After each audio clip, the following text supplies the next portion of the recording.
Alongside head soccer coach Brian Haddock, John Edwards with you. And coach, you had a couple of weeks of getting to see the team out on the field with prior to your first set of games and also with Jamboree. Last night you go out on the road to Eureka, a tough 1-0 loss in overtime. Yeah, we played Eureka last night. It was a really good game, a very good first game. I thought our boys did a lot of good things. Obviously this early in the season, we just want to make sure the effort's there, seeing some guys in different spots. We saw that. The guys' effort was phenomenal. I thought defensively we did a really good job on Eureka.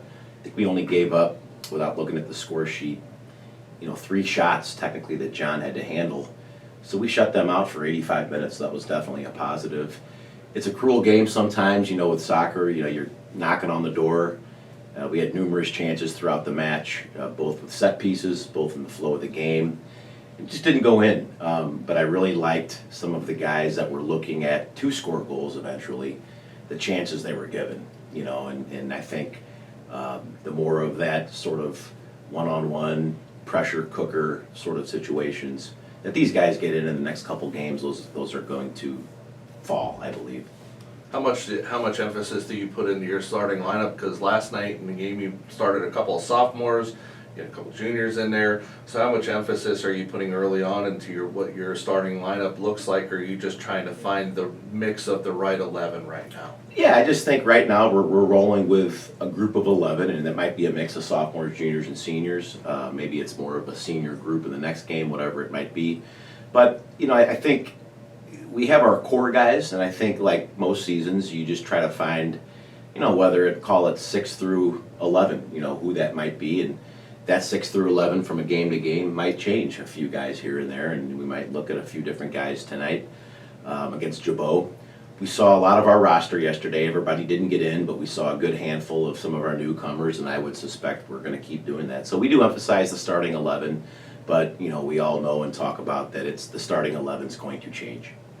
You Jabot tonight on the road, and then you have the home opener Saturday against St. Dominic. The schedule now starts to get really busy for you because over the next 3 weeks you play almost every day or close to 4 games in a 6-day period. Yeah, and I remember talking to you last week, John, about sometimes games, you treat those like a practice day in terms of what you communicate, who you see, where you put guys on the field, and that's going to come into play in mainly the month of September.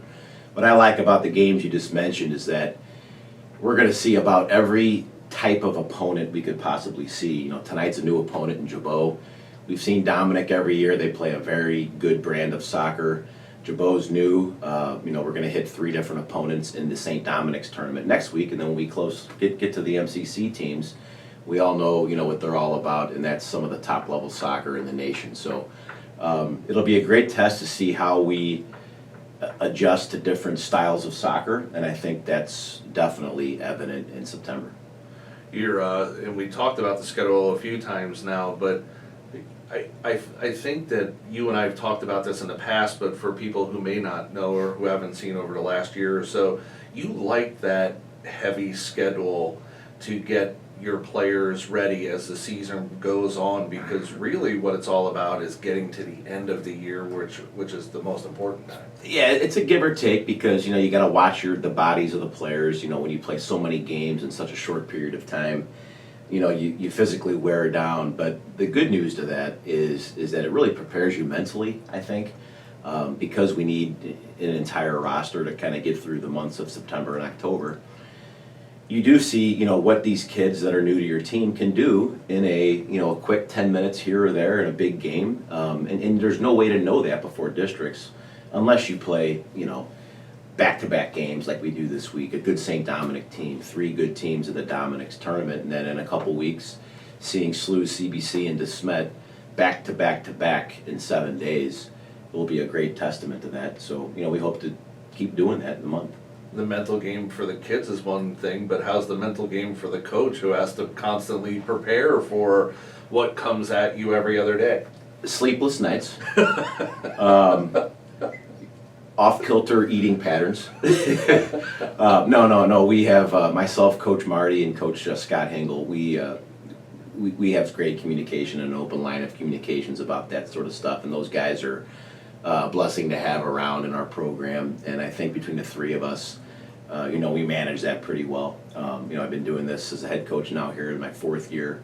You kind of learn and adjust to that, and and I think the best way to explain it is what I said before, is just using games as, I don't want to say as a practice, but the mentality of a coach, I think, has to be the development of the kids individually, but developing those individuals for the betterment of the team, as we push toward the end of the season.